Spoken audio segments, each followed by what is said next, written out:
I'm never gonna learn all the phrasal verbs. Phrasal verbs are too difficult for me. I can't do it. Is this you? Then if it is, keep watching, because in this video I'm going to give you the best way to learn phrasal verbs. So let's begin.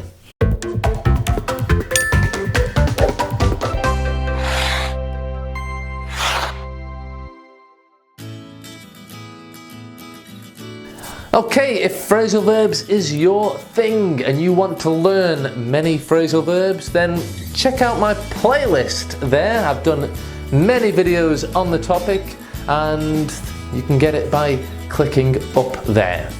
Right, people do panic when they even hear the word phrasal verb. And okay, I get it. They don't exist in your language and they kind of destroy your soul when you learn them in English. Why?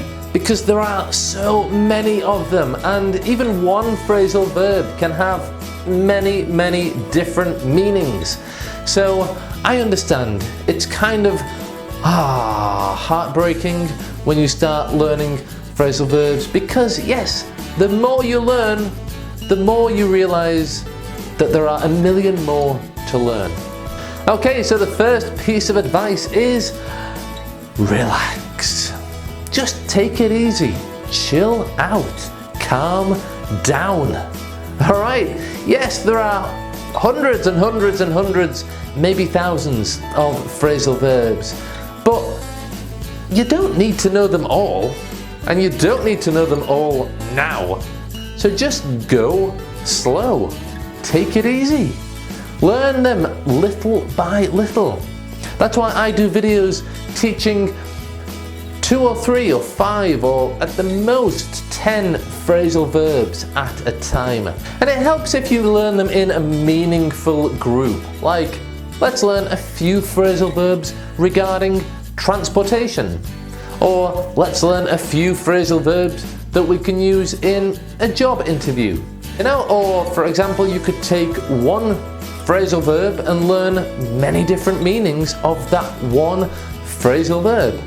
For example, let's learn 6 meanings of the phrasal verb make up.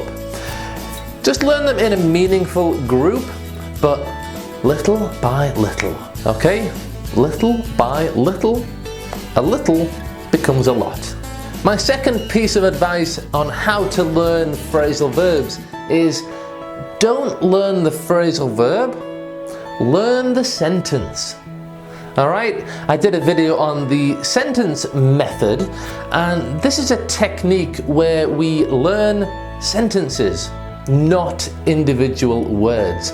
And it's a much more effective way of learning English because, yes, you learn new vocabulary, but you also learn the grammar that makes the sentences, and you kind of learn it without making an effort because you've learnt it in a sentence. Now, this advice answers a question I got on YouTube from Sodie Smith. He wanted to know how we know if you can separate a phrasal verb or if we can't separate a phrasal verb. There's no way of knowing. There's no way, there's no rule. So it's really important to learn the phrasal verbs in a sentence and in context. Then if you learn the sentence, you automatically know that you can separate the phrasal verb or that you don't have to separate the phrasal verb. For example, if you lend your friend $20, but you want your friend to give you the $20 back soon, then the phrasal verb is pay back. But there's no point learning the phrasal verb pay back. It's much more effective to learn a sentence, pay me back later. Pay me back later. Then it's going to help you use that expression more fluently when you need it, and you automatically know that, hey, you can separate pay back. You don't need to learn grammar rules, you just need to use grammar and then you will learn it. And these rules about phrasal verbs is exactly the same. Learn the sentence, not the phrasal verb. My third piece of advice for learning phrasal verbs is make it personal. Make it relevant to you. And what I mean by this is, let's use the previous example of pay back. If you're learning this phrasal verb, create a little sentence, create a little scenario in your mind that is personal to you. For example, when I was a kid, when I was a child, my dad always used to give me money, but he always wanted the money back. So he always said to me, pay me back. If I wanted to learn this phrasal verb in English, I could imagine that scenario of my dad saying to me, pay me back. You have to pay me back. Or if you want to expand, you can learn even more English. You could imagine your dad saying to you, if you don't pay me back this time, I won't lend you any money again.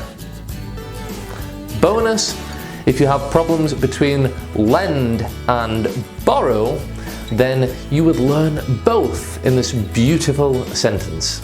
If you don't pay me back immediately, I'm not going to lend you any money again. Okay, so make it personal for you, because if you do, it's so much easier to remember. It is, believe me. Whose birthday do you remember better? Your mother's or your ex-English teacher's? There you go.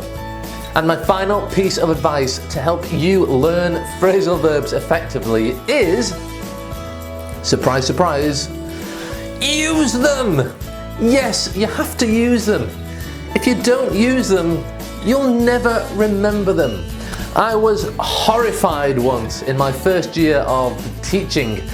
I had a class of 4 girls. They were about 16 years old, and they came to class panicking. They said, oh Greg, please, can you help us with this? We've got an exam tomorrow on these phrasal verbs.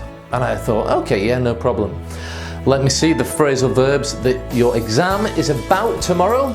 And they gave me a piece of paper with 50 phrasal verbs in a list. Oh, well, you know what? It made me want to cry. Why? Because these were great girls, and I'm sure they spent the whole week memorizing 50 phrasal verbs. I'm sure they all passed the exam, and I'm absolutely sure that the week after they remembered none of them. Maybe 1, maybe 3 or 4, but you know, what's the point of you learning a big list of phrasal verbs if you're not going to use them? You have to use them, you have to. If you learn a new phrasal verb in class, if you watch one of my videos and you learn a new phrasal verb, use it. Make the effort to use it the next time you speak English, and if you do, you will remember it. When you use a new phrasal verb in real life, you really learn it. Also, the fact that you use it and the person you're talking to understands you, this is such a great feeling, and it gives you so much confidence to use it again and to want to learn new phrasal verbs and use them in real life. So it gives you confidence, it gives you motivation to learn new phrasal verbs, and it's just the start of a beautiful experience that is gonna make you a confident and fluent speaker of English with phrasal verbs and typical expressions and everything that I want you to learn. So, as we say in English, use it or lose it. Right, let me know in the comments what your biggest difficulty is learning English. I know a lot of people say phrasal verbs, but I want to hear what your particular difficulty is learning English. So please let me know in the comments below, and I will do my best to help you. Alright, if you speak English with more fluency and more confidence, it's going to open more opportunities for you professionally and personally. That is my objective, so if that is your objective too, then click subscribe to my channel. And let's work together to reach your goal. Okay, thanks for watching, and get my book too. You can download it there for free. All right, bye for now.